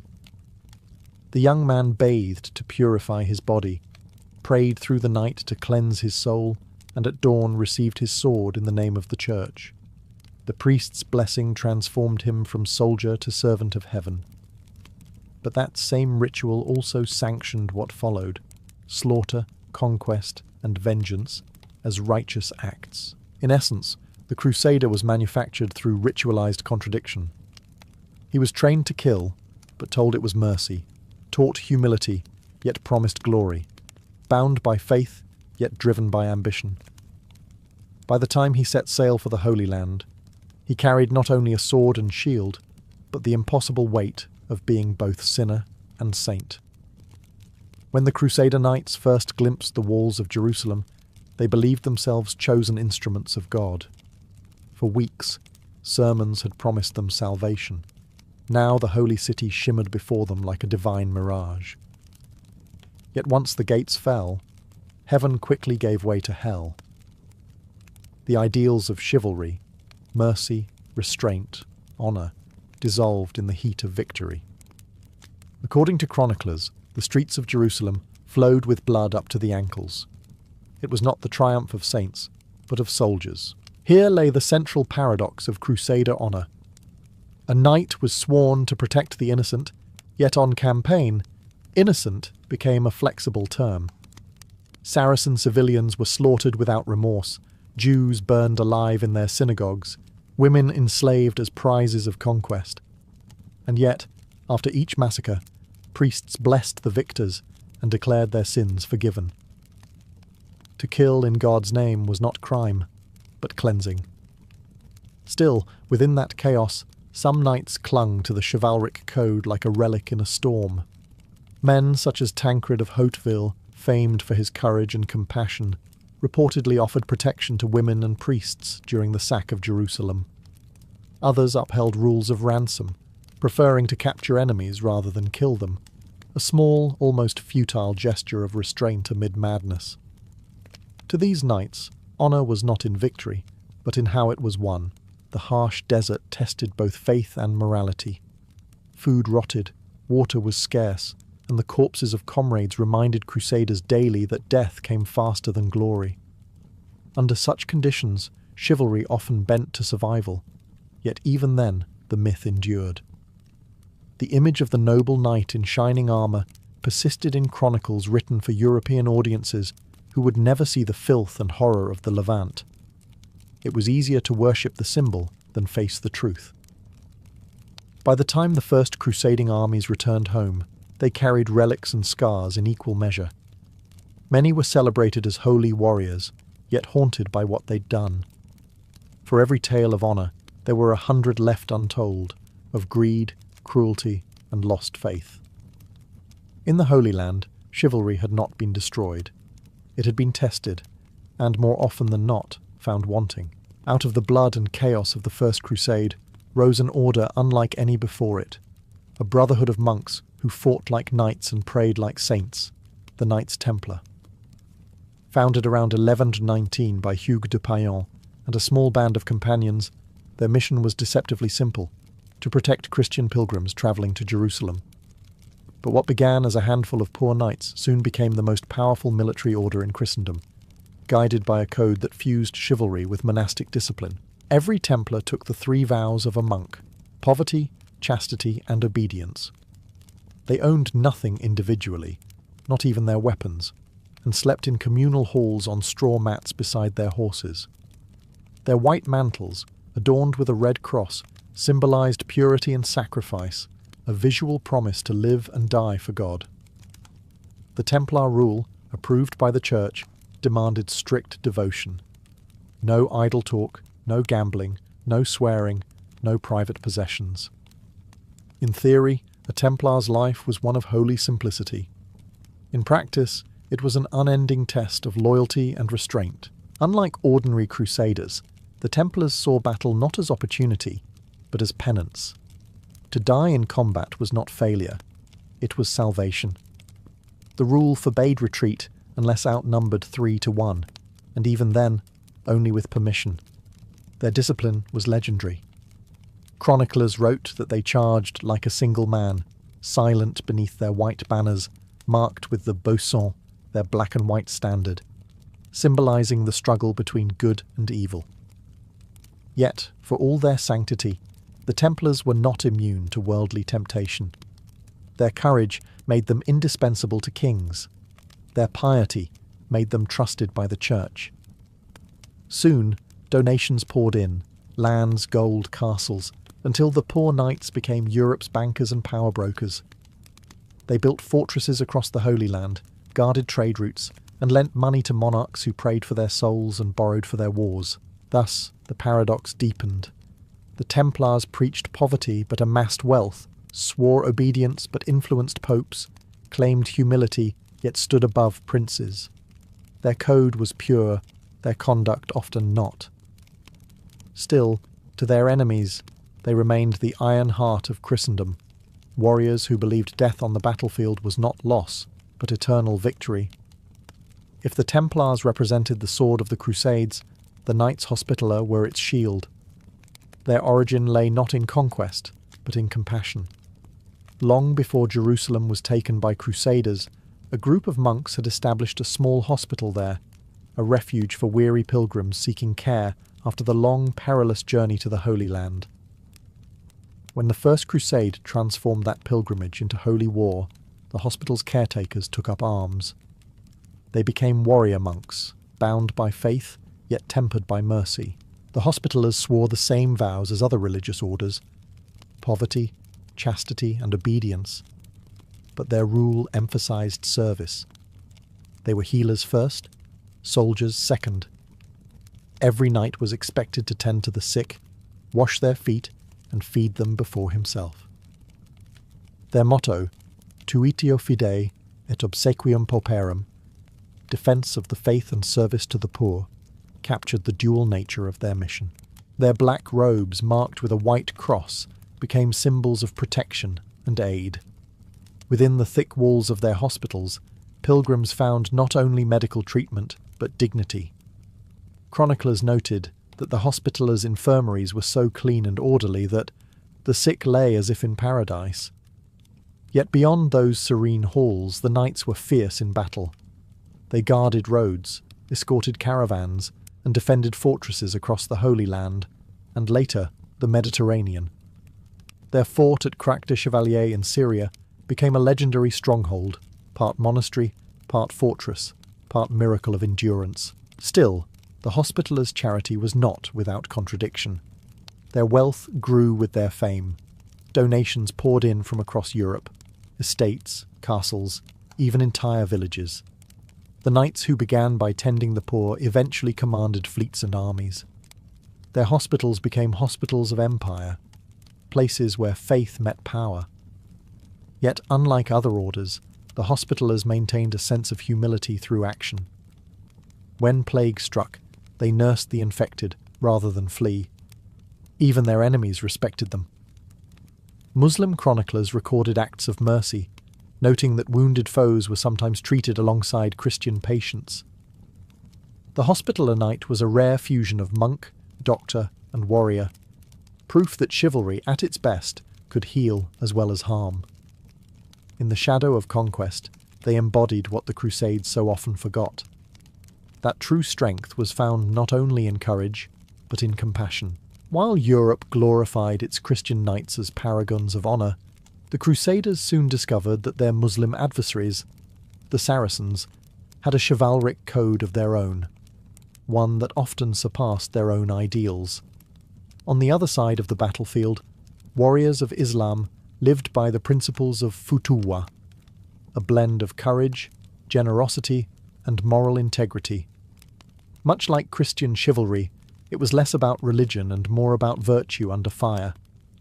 To the Crusaders, the Saracens were at first painted as infidels and barbarians, but contact, often through war, sometimes through truce, forced a re-evaluation. Many knights, hardened by years of bloodshed, found their enemies more disciplined, cultured, and merciful than themselves. Among them rose legendary figures like Salah ad-Din, known in the West as Saladin. To Muslims, he was a defender of faith. To his enemies, he was the embodiment of noble warfare. Saladin's reputation for mercy became the gold standard of knightly behaviour. When Jerusalem fell to him in 1187, he did not slaughter the populace as the Crusaders had done a century earlier. Instead, he offered ransoms and pardons. Women and children were spared. Even the city's churches remained standing. Chroniclers from both sides recorded his actions with awe. Richard the Lionheart himself, though an enemy, admired Saladin's honour. The two even exchanged gifts during truces, including a falcon and a prized Arabian horse. This exchange of respect across religious lines reshaped the meaning of chivalry. Crusaders who survived long campaigns in the East returned to Europe with tales of Saracen refinement, their poetry, medicine, and courtesy in both battle and diplomacy. In contrast, many realized that their own conduct often fell short of their professed ideals. The enemy, it seemed, had mastered the very virtues Christianity claimed to own. The Saracens also practiced restraint in warfare that shocked Europeans. They valued courage but not cruelty, valour but not vanity. Even in victory, they sought dignity over vengeance. To many crusaders, this was both humbling and haunting. It revealed a truth that lingered long after the wars ended: that chivalry was not born in Europe, nor owned by any faith. It was a universal code, found wherever honour endured amid chaos. For all its lofty ideals, the crusading world was rife with betrayal. Knights who swore to uphold faith and honour often broke both when profit or power beckoned. Behind the shining armour and pious vows lay a theatre of ambition, envy, and greed. The code of chivalry, meant to sanctify the battlefield, became in many cases a costume worn for respectability. The rot began early. During the First Crusade, Rival nobles bickered over titles and loot before they even reached the Holy Land. When the city of Antioch was finally captured, Christian armies turned on one another over who deserved to rule it. While priests sang hymns of triumph, knights drew swords against their own allies. Honour, it seemed, was negotiable when gold or glory was involved. By the later Crusades, this hypocrisy had become institutional. The Fourth Crusade, called to reclaim Jerusalem, instead sacked Constantinople, the greatest Christian city in the East. Latin knights plundered cathedrals, desecrated altars, and looted relics in the name of God. Byzantine citizens were slaughtered by men wearing crosses on their cloaks. No Saracen army had inflicted such humiliation upon Christendom, only its own soldiers had. The chivalric code, once intended to protect the Church, had become its weapon and its shame. Even the holy orders were not immune. The Templars and Hospitallers, once allies, turned into bitter rivals, vying for influence over kings and popes. Their fortresses became fortresses of pride. In the Levant, knights betrayed truces for land, sold Christian prisoners back to Muslims for ransom, and ignored papal commands when convenient. For every oath sworn, wrote one chronicler, 2 were broken before sunset. The contradictions were glaring. Preachers promised forgiveness of sins to crusaders who took the cross, yet many returned home spiritually hollow, haunted by atrocities they had committed in God's name. Others grew rich, their newfound estates paid for with plundered silver and blood. To the cynical observer, the Crusades were not holy wars, but holy opportunities. Still, even amid this corruption, a few knights clung to the ideals they had been taught: courage, loyalty, humility. They became the rare exceptions that kept the myth of chivalry alive. Yet, by the end of the Crusades, that myth was cracked beyond repair, its purity drowned in the very sins it sought to conquer. By the late 13th century, the once glorious crusading orders stood like weathered fortresses, proud on the outside, hollow within. The Knights Templar, Hospitallers, and Teutonic Knights had outlasted the Crusades themselves, but victory had curdled into suspicion. The Holy Land was lost, the Saracens victorious, and Europe had grown weary of financing holy wars that brought little holiness and even less success. The knightly orders, built on vows of poverty and purity, had become powerful, wealthy institutions, and in a world that distrusted power, that was their undoing. The Templars, in particular, had become too rich, too secretive, and too independent. Their vast estates stretched from Scotland to Cyprus. Their treasuries rivaled those of kings. They lent money to monarchs, managed pilgrim routes, and even created an early form of banking. But influence breeds envy. When King Philip IV of France, drowning in debt to the Templars, looked for a way out, he turned to accusation. In 1307, on a cold October morning, the king's agents struck. Templars across France were arrested on charges of heresy, blasphemy, and devil worship. They were accused of spitting on the cross, denying Christ, and kissing each other's backsides, lurid fabrications designed to shock the faithful and justify seizure of their wealth. Under torture, confessions flowed as freely as the lies. The once feared warrior monks were paraded as traitors to God. Pope Clement V, caught between conscience and the French crown, disbanded the order in 1312. Its leaders were executed, most famously Jacques de Molay, the last Grand Master, who was burned at the stake in Paris. As the flames rose, he reportedly cursed both king and pope, predicting divine retribution. Within a few years, both were dead. The Hospitallers survived, retreating first to Rhodes and then Malta, transforming into a naval power that battled the Ottoman Turks for centuries. Yet even they were no longer purely holy warriors. They were soldiers of politics as much as faith. The fall of the Templars marked the end of the crusading dream. Chivalry, once the moral armour of Christendom, had become a relic. The cross that had once symbolised sacrifice now stood as a warning. No vow, no code, no knight was immune to corruption when God's name became a weapon in men's hands. When the dust of the Crusades finally settled, what remained was not the triumph of faith, but the ghost of an ideal. The code of chivalry, once meant to elevate war into virtue, survived long after the Crusader kingdoms crumbled. It lingered in poetry, in legend, and in the imaginations of those who needed to believe that honour could survive brutality. But the truth, as always, was tangled. From the ashes of the Holy Land rose the myth of the noble knight, brave, pure, and loyal to God and lady alike. Troubadours sang of gallant crusaders battling heathens by day and wooing virtue by night. The grim realities of starvation, greed, and massacres were quietly edited out. What had been a campaign of conquest became, in memory, a romance of righteousness.